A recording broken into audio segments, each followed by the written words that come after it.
So right here, I was doing some reading whenever I'm bored while I was like farming in Grand Blue Fantasy.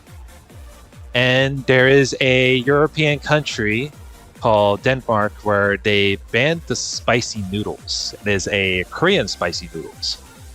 It's called buldak ramen noodles.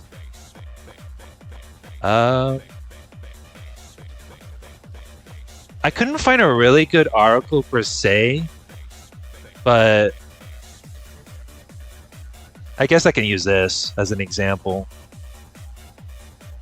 But regardless of like how much articles I've been reading through, it's just pretty crazy how the narratives really go, right? So like I can understand like something like this where it's a chemical used for like to make food spicy, but some of the narratives made me want to roll my eyes a bit because it was like, oh, it's like fucking give me a break. Like comparing like spicy food like this to like food poisoning is pretty fucking wild in my opinion. And I'll give you a comparison as an example, right? People who buy like spicy food like this and complain that it's too spicy is almost like buying a video game. It's almost like a person buying a video game that is supposed to be difficult, and then playing it and complain that the game's too hard. It's a common sense angle if you think about it that way. So it's pretty fucking crazy how things go, if you ask me.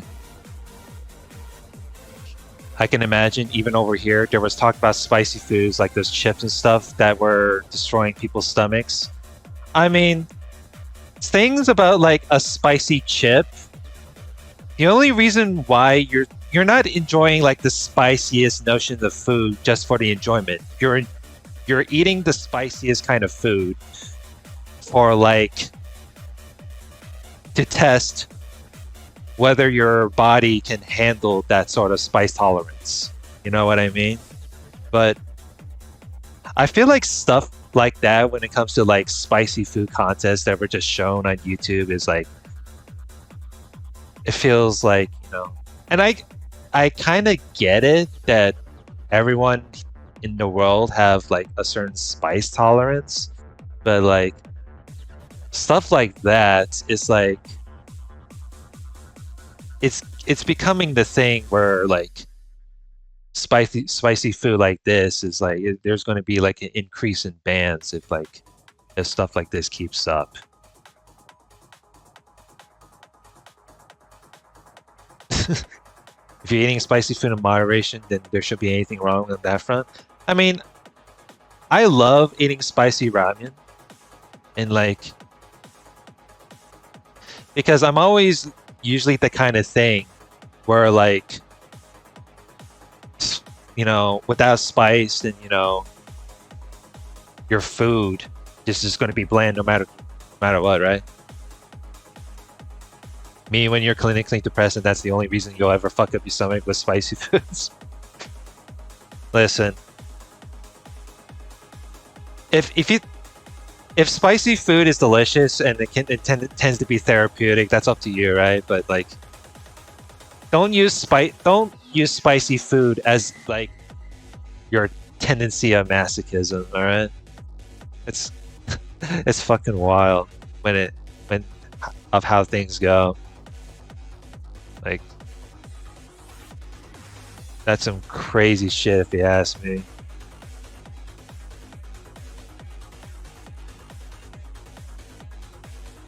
You think it might be worse because of the fact that mukbangs are getting popular too? Oh yeah, mukbangs are. I've seen a lot of like mukbangs that involve spicy food. So anytime I see stuff like that, it could be taken seriously. But I thought like the whole. See, that's the weirdest thing, right? Whenever the first time I see a mukbang, it's like I thought mukbangs are like meant for like the audience to like get hungry, right? I thought it's supposed to encourage people to like, make people hungry, not like fucking like make themselves like masochistically cringe. Like the fuck?